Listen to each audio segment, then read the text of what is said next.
तो दोस्तों, हर कहानी की जड़ में छुपा होता है एक सच, और ये सच कभी कभी इतना दर्दनाक होता है कि पूरी जिंदगी बदल देता है। दोस्तों, आज मैं आपको सुनाने जा रहा हूँ ओहो अंथन बेबी फिल्म की कहानी। एक ऐसी फिल्म जहाँ बचपन की चोटें, अधूरे सपने और टूटे रिश्ते मिलकर बनाते हैं एक इमोशनल सफर। ये सिर्फ एक मूवी नहीं बल्कि एक आईना है जो दिखाती है कि प्यार, भरोसा और परिवार की अहमियत को खो देने के बाद इंसान किस तरह अपनी पहचान ढूंढता है। तो वीडियो अगर अच्छा लगे तो वीडियो को लाइक करके चैनल को सब्सक्राइब जरूर कीजिएगा ताकि आपको इसी तरह के लेटेस्ट और फ्रेश कंटेंट मिलते रहे। तो फिल्म की शुरुआत होती है अजबिन नाम के एक असिस्टेंट डायरेक्टर से, जो कि एक राइटर भी है। वो विष्णु विशाल नाम के एक बहुत बड़े एक्टर के पास जाता है क्योंकि वो उन्हें आज एक फिल्म की स्टोरी सुनाने वाला था। बात करें विष्णु विशाल की तो वो एक बहुत बड़े सुपरस्टार हैं और हाल ही में उन्होंने बहुत सारी एक्शन, क्राइम, थ्रिलर और इन्वेस्टिगेशन वाली फिल्में कर चुके हैं और अब वो खोज रहे हैं कोई नई स्टोरी जिसमें वो बिल्कुल अलग लगे। तो अजबिन यहाँ पर कुछ स्टोरी लेकर आया है। वो उन्हें दो स्टोरी के बारे में बताता है, जिसमें पहली स्टोरी जो है वो एक कॉमेडी फिल्म की है और दूसरी फिल्म जो है वो एक एक्शन क्राइम थ्रिलर है। लेकिन ऐसी फिल्में जो है वो विष्णु विशाल पहले भी कर चुके हैं, इसलिए वो अजबिन से कहते हैं कि तुम एक काम करो, तुम थोड़ा समय लो और कोई अच्छी सी फिल्म ला कर दो। उन्हें जो है वो आगे अब एक रोमांटिक फिल्म करना है, इसलिए तुम कोई रोमांटिक फिल्म पर कोई कहानी लिखो। और वो ये भी बताते हैं कि आजकल की रोमांटिक फिल्मों की तरह उसे स्टोरी नहीं चाहिए, बल्कि उसे ऐसी चाहिए जो कि बिल्कुल रियलिस्टिक हो, क्योंकि जब ऑडियंस उसे पर्दे पर देखे तो उन्हें ये बिल्कुल नई और फ्रेश लगे, बिल्कुल अलग लगे। तब विष्णु विशाल अपने असिस्टेंट किंग से कह देते हैं कि इस बंदे से कांटेक्ट में रहना और जैसे ही ये स्टोरी लेकर आए तो मुझे बताना। तो यहाँ से अजबिन जो है वो उदास होकर चला जाता है, लेकिन तभी अजबिन को याद आता है कि उसकी खुद की कहानी जो है वो किसी फिल्म की कहानी से कम नहीं है। इसलिए वो वापस से किंग के पास जाता है और उनसे कहता है कि मेरे पास एक रोमांटिक कहानी है जो कि मैं विष्णु सर को सुनाना चाहता हूँ। तब यहाँ पर हमारा हीरो जो है वो विष्णु विशाल के पास जाता है और उन्हें बताता है कि ये कहानी जो है मेरी खुद की है, लेकिन ये पूरी तरह से कंप्लीट नहीं है। फिर भी विष्णु विशाल जो है वो अजबिन की कहानी सुनना चाहते हैं। तो अजबिन अपनी कहानी बताना स्टार्ट करता है। वो बताता है कि ये कहानी जो है वो 7th क्लास से शुरू हुई थी। सबसे पहले वो अपनी फैमिली वालों के बारे में बताता है। वो बताता है कि उसके पिताजी जो है वो हमेशा बिजनेस करने के चक्कर में उसके घर के पैसों को डुबाते रहते हैं। वो भगवान में बहुत मानते हैं और ग्रह नक्षत्र में भी बहुत मानते हैं, जिस वजह से वो हमेशा बिजनेस स्टार्ट तो करते हैं लेकिन हमेशा घाटा ही खाते रहते हैं। और फिर वो अपना गुस्सा जो है वो मेरी माँ के ऊपर उतारते और मेरे ऊपर भी उतारते। इसी तरह से बहुत दिन गुजर जाते हैं, लेकिन उसके पिताजी जो है वो सही ट्रैक पर नहीं आ पा रहे थे और वो इसी तरह से जिंदगी जी रहे थे। लेकिन अजबिन के घर में एक इंसान है जो कि यहाँ अजबिन को सपोर्ट करता है। वो इंसान दरअसल में अजबिन के चाचा होते हैं, जिनका नाम वेणु है। वेणु का दरअसल में एक सिनेमा हॉल है जहाँ पर वो अक्सर अजबिन को ले जाते हैं, जहाँ पर अजबिन जो है वो काफी इंजॉय करता है। जब भी अजबिन को बुरा लगता तो वो अपने चाचा के साथ सिनेमा हॉल जाता है और वहां जाकर खूब पिक्चर देखता है। और हमें ये भी मालूम चलता है कि वेणु जो है वो कुंवारे हैं, उनकी उम्र काफी ज्यादा हो चुकी है, लेकिन वो अपने भैया और भाभी को देखते हैं तो उन्हें ऐसा लगता है कि शादी जो है वो वेस्ट ऑफ टाइम है। लेकिन अजबिन का ऐसा मानना नहीं है। उसका मानना ये है कि लाइफ पार्टनर अगर सही मिल जाए तो जिंदगी जो है वो आसान हो जाती है। वो अपने चाचा से कह देता है कि एक ना एक दिन मुझे एक सही लाइफ पार्टनर जरूर मिलेगा और जब वो मिलेगा ना तो मैं तो उससे शादी कर लूंगा। अब आगे हम देखते हैं कि जब हमारा हीरो अजबिन जो है वो स्कूल जाता है तो वहाँ वो रवीना नाम की लड़की को देखता है जो कि 9th क्लास में पढ़ती है और अजबिन से 2 साल बड़ी है, जिस वजह से अजबिन को उसे दीदी बुलाना पड़ता है। लेकिन अजबिन को अब रवीना पसंद आ चुकी थी और यहाँ पर अजबिन का दोस्त रसना जो है वो उससे कह रहा था कि तुम्हें उसे अपने दिल की बात बता देनी चाहिए। और रवीना जो है वो अजबिन के घर के पास ही रहती है। दोनों की मम्मी जो है वो एक दूसरे को जानती है, जिस वजह से अक्सर उनका एक दूसरे के घर पर आना जाना होता रहता है। अब एक दिन अजबिन की मम्मी जो है वो रवीना के घर अजबिन को काम के लिए पहुंचाती है और जैसे ही ये मौका अजबिन को मिलता है तो वो तुरंत ही रवीना के घर पहुंच जाता है। यहाँ वो रवीना को पहली बार देखता है और उन्हें रवीना दीदी कहकर पुकारता है। लेकिन पहली मुलाकात में ही रवीना ने अजबिन से कह दिया था कि देखो मुझे दीदी वीदी मत बुलाना, तुम मुझे डायरेक्ट नाम से बुलाओ रवीना से, क्योंकि अब हम दोस्त हैं। दोस्तों ये दोस्ती जो है वो बहुत ही तेजी से बढ़ रही थी, जैसे मानो ये बेस्ट फ्रेंड बन चुके थे। कुछ ही दिन की मुलाकात में ये दोनों एक दूसरे को बहुत अच्छे से समझने लगे थे। एक दिन तो रवीना ने अजबिन के पास कॉल किया और उसे छत पर बुलाया, और ये मौका अजबिन नहीं छोड़ने वाला था। जैसे ही रात के 9 बजे तो यहाँ पर अजबिन और रवीना जो है वो छत पर मिलते हैं। अजबिन को समझ आ गया था कि इस तरह से चोरी छुपे मिलना मतलब कि रवीना भी शायद मुझे पसंद करने लगी है। वो यहाँ पर कुछ देर बिताते हैं और आपस में बात करते हैं, और फिर दोनों एक दूसरे को किस कर लेते हैं। इसके बाद से तो अजबिन को हर जगह रवीना दिखने लगी थी। वो जहाँ भी जाता उसे हर एक लड़की में रवीना दिखती, मानो जैसे वो पागल हो गया था। अब कुछ दिनों के बाद यहाँ पर अजबिन की माँ जो है वो रवीना के घर पर उसे एक टिफिन बॉक्स लेकर भेजती है। तो हमारा हीरो अजबिन जो है वो तुरंत ही रवीना के घर पहुँच जाता है। लेकिन घर पहुँचने से पहले जब वो खिड़की से अंदर देखता है तो मालूम चलता है कि रवीना के घर पर बखेड़ा खड़ा हो गया है। दरअसल में मालूम चला है कि रवीना जो है वो रोहन नाम के लड़के से प्यार करती है, और वो उसी से शादी करने का बोल रही थी अपने परिवार वालों को, जिस वजह से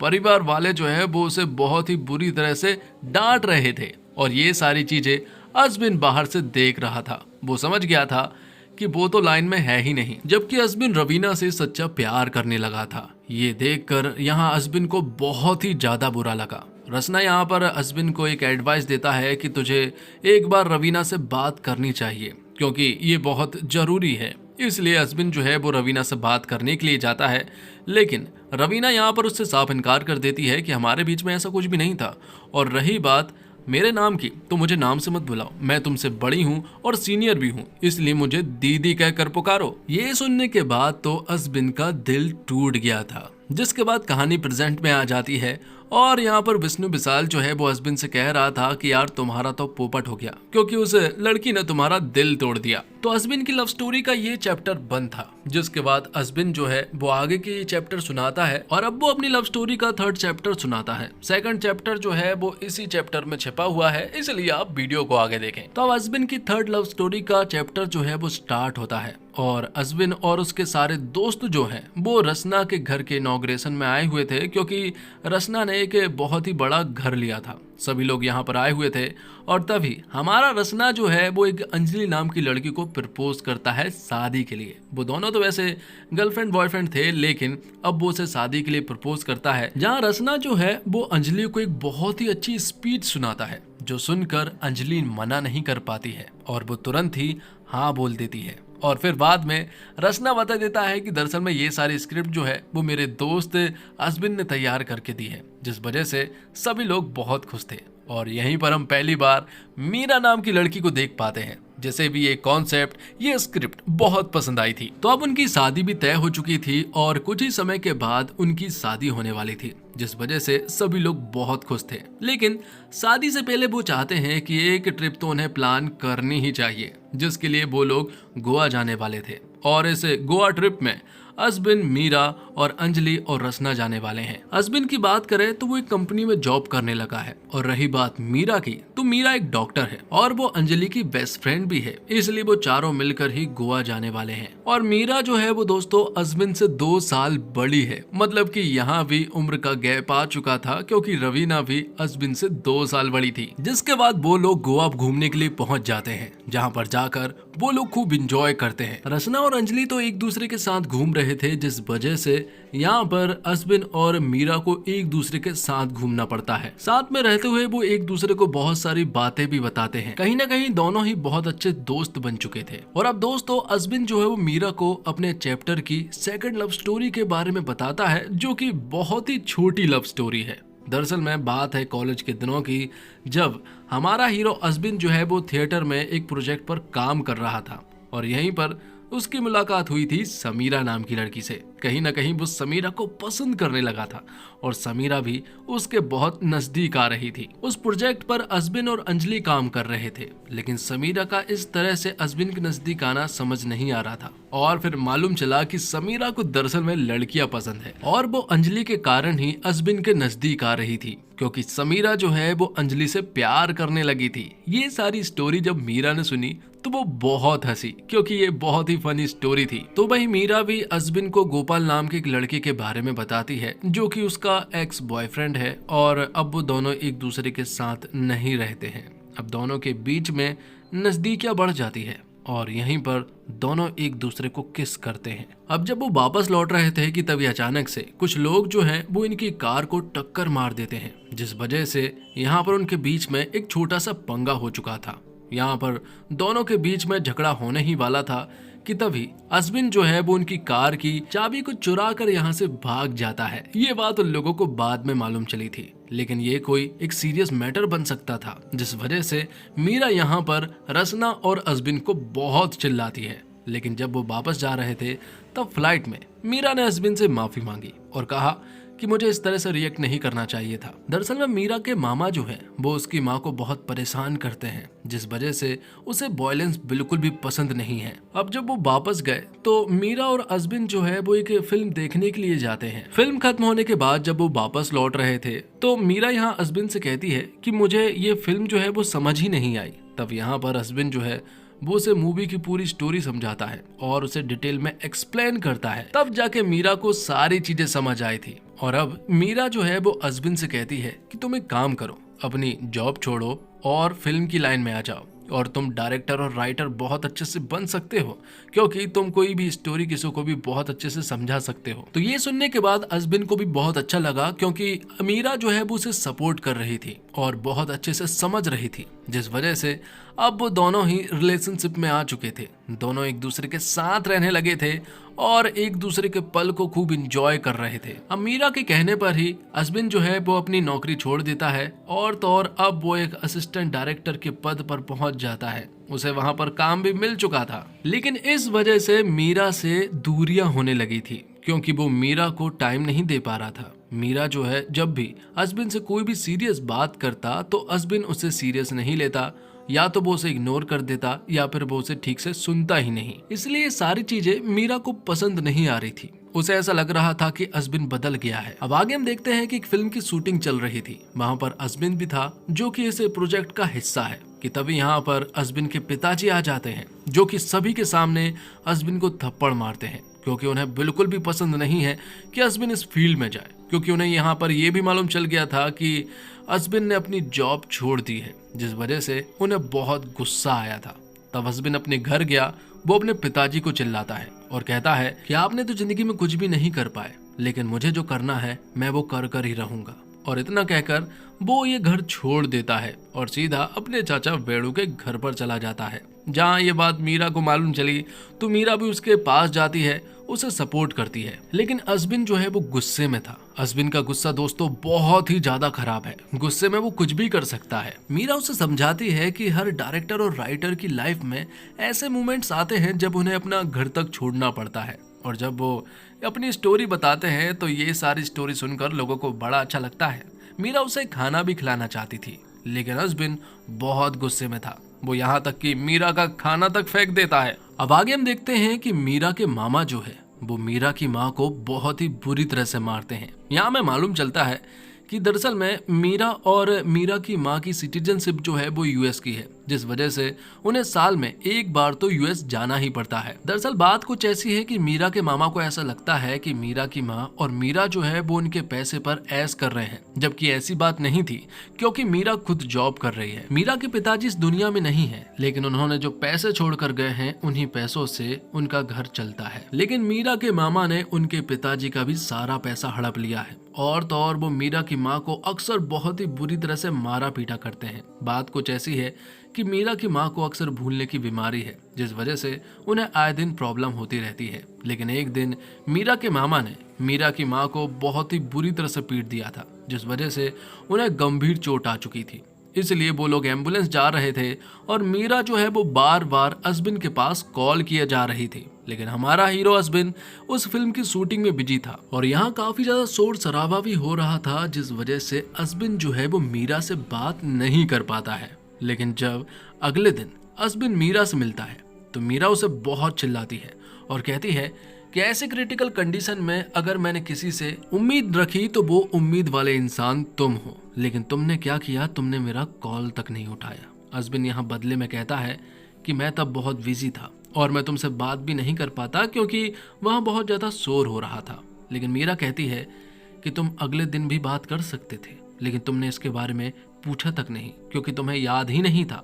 जिसके बाद उनके बीच में यहाँ एक जमकर झगड़ा होता है और जब अश्विन को गुस्सा आता है तो वह बहुत ही अनाप शनाप बोलता है, जो सुनकर मीरा को बिल्कुल भी अच्छा नहीं लगा और यहाँ उन दोनों का ब्रेकअप हो गया। तो अश्विन की थर्ड लव स्टोरी का चैप्टर भी यहीं पर खत्म होता है। वो विष्णु विशाल सर से कहता है कि ये स्टोरी अधूरी है और यही मेरी स्टोरी है, लेकिन विष्णु विशाल का सर कहते हैं कि हम चाहते हैं कि तुम्हारी स्टोरी कंप्लीट हो, क्योंकि अगर ये स्टोरी कंप्लीट होती है तो मैं इस फिल्म में काम जरूर करूंगा। लेकिन अश्विन सोच रहा था कि आखिरकार ये कैसे होगा, क्योंकि मीरा से बात किए एक अरसा बीत गया था, लेकिन फिर भी वो कोशिश करता है। वो मीरा के बारे में पता करता है कि आखिरकार वो कहाँ रहती है। अश्विन जानता था कि उसकी गलती है, क्योंकि उसे बहुत ज्यादा गुस्सा आता था और वो किसी के ऊपर भी गुस्सा उतार दिया करता था। वो बिल्कुल भी सोचता समझता नहीं था, लेकिन अब उसे ये बात समझ आ गई थी कि इस तरह किसी के ऊपर गुस्सा करना मतलब कि जिंदगी को बर्बाद करना है। फिर भी यहाँ पर हमारा हीरो अश्विन जो है वो रचना के साथ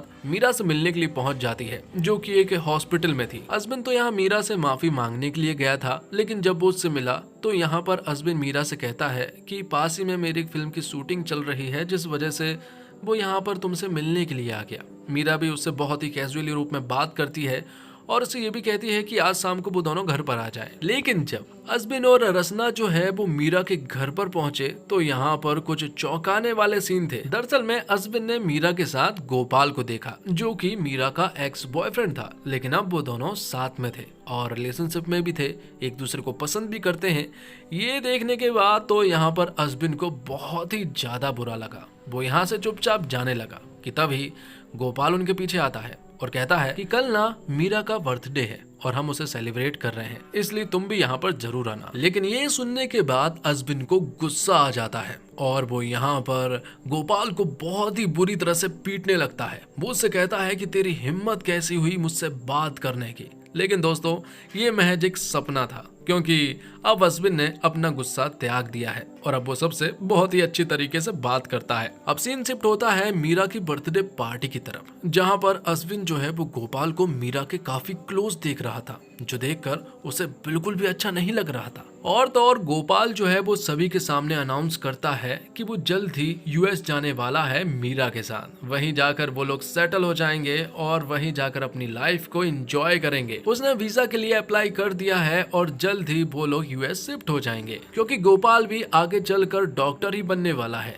ये सारी चीजें सुनने के बाद अश्विन को बहुत बुरा लगा, लेकिन अश्विन यहाँ पर जो काम करने के लिए आया था उसे तो वो पूरा कर कर ही जाएगा। इसलिए वो एक रेस्टोरेंट में अगले दिन मीरा को बुलाता है। मीरा से वो बात करता है और कहता है कि यहाँ कोई फिल्म की शूटिंग नहीं चल रही थी, मैं यहाँ तुमसे मिलने आया था और माफी मांगने के लिए आया था, क्योंकि जब हम लास्ट बार मिले थे तब मैंने तुम्हारे ऊपर बहुत ज्यादा गुस्सा किया था। उसका पछतावा जो है मुझे आज भी है। वो सारी बातें मुझे नहीं कहनी चाहिए थी। ये सारी बातें सुनने के बाद मीरा भी यहाँ पर अश्विन को माफ कर देती है और कहती है कि तुम बहुत अच्छे इंसान हो, लेकिन इस तरह का गुस्सा जो है वो कभी कभी रिश्तों को खराब कर देते हैं। लेकिन अब अश्विन पूरी तरह से बदल गया था और अब आगे हम देखते हैं कि यहाँ से हमारा हीरो अश्विन जो है वो डायरेक्ट विष्णु विशाल के पास जाता है। और अब ये कहानी तो यहीं पर क्लोज हो रही थी, क्योंकि मीरा और गोपाल तो यूएस शिफ्ट होने वाले थे और अब वो दोनों ही घर बसाने वाले थे, इसलिए इस कहानी का तो फुल स्टॉप यहीं पर लगने वाला था। विष्णु विशाल सर कहते हैं कि यार तेरी कहानी जो है वो बहुत ही सॉलिड है, लेकिन एंडिंग जो है वो बहुत ही बकवास है, इसलिए मैं इस फिल्म को नहीं कर सकता और इस फिल्म की एंडिंग को भी मैं चेंज भी नहीं कर सकता, क्योंकि मुझे कहानी जो है वो रियल लाइफ बेस्ड कहानी चाहिए है, इसलिए हमें कुछ और कहानी देखनी पड़ेगी। अब आगे हम देखते हैं कि मीरा के हाथ कुछ पेपर्स लग जाते हैं और ये पेपर्स जो है वो बहुत ही चौंकाने वाले थे दोस्तों। दरअसल में बात कुछ ऐसी है कि गोपाल ने एक वीजा का फॉर्म जब अप्लाई किया था तो उसमें स्पाउस के नाम पर मीरा का नाम लिख दिया था अपनी वाइफ के रूप में, जिस वजह से उसे अब वीजा मिल जाएगा, क्योंकि उसने पिछली बार जब वीजा अप्लाई किया था तो उसका वीजा रिजेक्ट हो चुका था। इसी वजह से वो मीरा के साथ था। मीरा जो है वो यूएस की सिटीजन थी और अगर गोपाल मीरा से शादी कर लेता है तो गोपाल को भी यूएस की सिटीजनशिप मिल जाएगी। यही गोपाल का प्लान था। ये सुनने के बाद मीरा का दिल टूट जाता है और वो गोपाल को तुरंत ही अपने घर से निकाल देती है। मीरा यहाँ पर बहुत रोती है, क्योंकि उसने गोपाल पर भरोसा किया था, लेकिन वो बहुत ही गलत निकला। अब आगे कुछ दिनों के बाद हम देखते हैं कि हमारा हीरो अश्विन के पास एक कॉल आता है, जो कॉल दरअसल में अंजलि का था। अंजलि यहाँ पर अश्विन को बताती है कि मीरा की माँ जो है वो अपने घर में कैद हो चुकी है। दरअसल में उन्हें भूलने की बीमारी है और उनकी काम वाली बाई जो है वो घर से बाहर जा चुकी थी और अचानक ही वो घर में कैद हो गई, जिस वजह से अजबिन जो है वो तुरंत ही मीरा के घर पर जाता है और मीरा की माँ को उस कमरे से बाहर निकालता है। तो यहाँ पर सब कुछ ठीक हो गया था, मीरा की माँ भी बिल्कुल ठीक थी। और जब अजबिन यहाँ से जा रहा था कि तभी पैर फिसलने की वजह से वो एक कांच के टेबल पर गिर जाता है, जिस वजह से उसे गंभीर चोटें आ चुकी थी और उसे तुरंत ही हॉस्पिटल ले जाया जाता है। अगले दिन मीरा जो है वो अपनी माँ के पास कॉल करती है, जहाँ उसकी माँ के पास अब अंजलि भी पहुंच चुकी थी। अंजलि मीरा को यहाँ अजबिन के बारे में बताती है कि जब किसी से कोई मदद नहीं मिली तो उन्होंने अजबिन से मदद मांगी और वो तुरंत ही घर पहुंचा था और घर पहुंचने के बाद उसने माँ की मदद की थी, लेकिन उसी चक्कर में उसे भी कुछ गंभीर चोट लग चुकी थी, जिस वजह से यहाँ पर मीरा उससे कहती है कि ठीक है, मैं अजबिन के पास कॉल करके उससे थैंक्स कहकर उससे पूछूंगी कि आखिरकार वो कैसा है। इसलिए वो अजबिन के पास कॉल करती है, लेकिन कॉल जो है वो अजबिन के चाचा वेणु उठाते हैं। वेणु यहाँ मीरा से बात करते हैं और बातों ही बातों में वेणु ने यहाँ पर मीरा को कुछ सच्चाई बता दी थी। वेणु ने बताया कि हाल ही में अजबिन जो है वो एक खुद की स्टोरी पर काम कर रहा है। वो विष्णु विशाल को एक स्टोरी बता रहा है और इसी स्टोरी के सिलसिले में तो वो तुमसे वहां मिलने गया था। और ये सुनने के बाद मीरा को बहुत ही ज्यादा बुरा लगा। उसका हार्ट ब्रेक एक बार फिर से हो गया था, क्योंकि उसने ऐसा नहीं सोचा था कि अजबिन ऐसा करेगा। उसे तो ऐसा लगा था कि शायद अजबिन जो है वो माफी मांगने के लिए आया है, लेकिन ये सुनने के बाद मीरा को बहुत ज्यादा बुरा लगा था। अब जब अजबिन अपने चाचा के पास अपना फोन लेने के लिए आता है तो चाचा ने उसे सब बता दिया था कि मैंने मीरा को सब बता दिया है, टेंशन लेने की कोई जरूरत नहीं है। लेकिन ये सुनने के बाद यहाँ पर अजबिन का दिमाग खराब हो जाता है कि आखिरकार आपको ये सारी चीजें बताने की क्या जरूरत थी। तो यहाँ मीरा का दिल टूट चुका था, जिस वजह से अब वो शराब पीने लगी थी। बुरा उसे इस बात का लग रहा है कि सभी लोग उसका यूज कर रहे हैं, प्यार कोई भी नहीं करता। कि तभी यहाँ पर वो विष्णु विशाल का एक इंटरव्यू देखती है और विष्णु विशाल सर जो है वो इंटरव्यू में अपनी कहानी के बारे में बताते हैं। हाल ही में मैंने एक स्टोरी सुनी है, जो स्टोरी उसे बहुत पसंद आई थी, लेकिन उसकी एंडिंग जो है वो बहुत ही खराब है। खैर, मैं इसकी एंडिंग को चेंज करके इस पर काम करने वाला था, लेकिन अब वो उस पर भी नहीं कर सकते हैं, क्योंकि ये कहानी जो है वो अजबिन नाम के बंदे की है। दरअसल बात कुछ ऐसी है कि विष्णु विशाल ने यहाँ पर सारी चीजें बता दी थी। उसने बताया कि हाल ही में अजबिन जो है वो अपनी एक्स गर्लफ्रेंड से मिला और अपनी स्टोरी को कंप्लीट करना चाहता था, लेकिन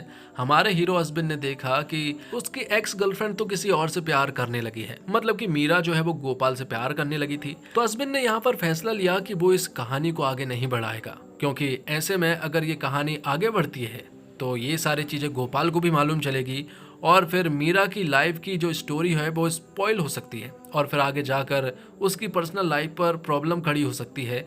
इसलिए उसने ये स्टोरी जो है वो यहीं पर रोक दी। जबकि मीरा और गोपाल की रिलेशनशिप से अजबिन को तो कोई भी लेना देना नहीं है, वो तो इस कहानी को कंप्लीट कर सकता था, लेकिन अपनी एक्स गर्लफ्रेंड की वजह से वो ये कहानी यहीं पर रोक रहा है। और मीरा जो है वो ये सारा इंटरव्यू देख लेती है और मीरा को सारी चीजें समझ आ चुकी थी कि अजबिन ने मेरी वजह से इतना बड़ा फैसला लिया, वो भी उस गोपाल के लिए, जो कि एक नंबर का फ्रॉड बंदा है। मीरा को समझ आ गया था कि अगर उसकी लाइफ के लिए कोई सही बंदा है तो वो कोई और नहीं बल्कि अजबिन ही है, क्योंकि वो भी अभी भी अजबिन से प्यार करती है, जिस वजह से वो अंजलि के पास कॉल करती है और कहती है कि वो वापस आ रही है, क्योंकि वो अजबिन के साथ रहना चाहती है। दूसरी तरफ हम देखते हैं अजबिन को, जो कि अपने डायरेक्टर के साथ असिस्टेंट डायरेक्टर का काम कर रहा था और ये सीन जो है वो एक बॉम्ब ब्लास्ट का था, जहां कुछ ही दूरी पर एक बहुत बड़ा ब्लास्ट होने वाला था। कि तभी अजबिन की नजर पड़ती है कि उस ब्लास्ट वाले जगह पर मीरा जो है वो दौड़ते हुए आ रही है। ये देखते हुए यहाँ पर हमारा हीरो अजबिन जो है वो हैरान रह चुका था। वो यहाँ मीरा को बचाने के लिए जाता है, लेकिन ये बस एक पाउडर वाला बॉम्ब था, जिस वजह से उन्हें कुछ भी नहीं होता है। आखिर में यहाँ पर मीरा जो है वो अजबिन को प्रपोज करती है और कहती है कि लाइफ में हमेशा बहुत बड़ी बड़ी प्रॉब्लम्स आती रहती है, लेकिन तुमने जिस तरह से मेरा साथ दिया ऐसा कोई भी नहीं दे सकता है। भले ही तुम मेरे साथ नहीं थे, लेकिन फिर भी तुमने मेरे लिए सोचा। तो यहाँ पर मीरा जो है वो अजबिन को प्रपोज करती है और कहती है कि मैं अपनी पूरी लाइफ जो है वो तुम्हारे साथ बिताना चाहती हूँ। और ये कहानी जो है वो यहीं पर खत्म हो रही थी। विष्णु विशाल ने जब यहाँ पर मीरा और अजबिन को देखा तो वो उनसे कहते हैं कि अब जाके ये स्टोरी जो है वो सही जगह पर खत्म हुई है। अब वो इस फिल्म को जरूर करेगा और इस फिल्म का डायरेक्टर कोई और नहीं बल्कि असबिन होगा। और इसी के साथ ये फिल्म यहीं पर समाप्त हो जाती है। दोस्तों, उम्मीद करता हूँ आपको ये वीडियो पसंद आई होगी। वीडियो पसंद आई हो तो वीडियो को लाइक करके चैनल को सब्सक्राइब जरूर कीजिएगा ताकि आपको इसी तरह के लेटेस्ट और फ्रेश कंटेंट मिलते रहे। मिलते हैं एक और कमाल की वीडियो के साथ, तब तक के लिए आप हमारे चैनल के साथ बने रहिए। धन्यवाद। जय हिंद, जय भारत, जय श्री राम।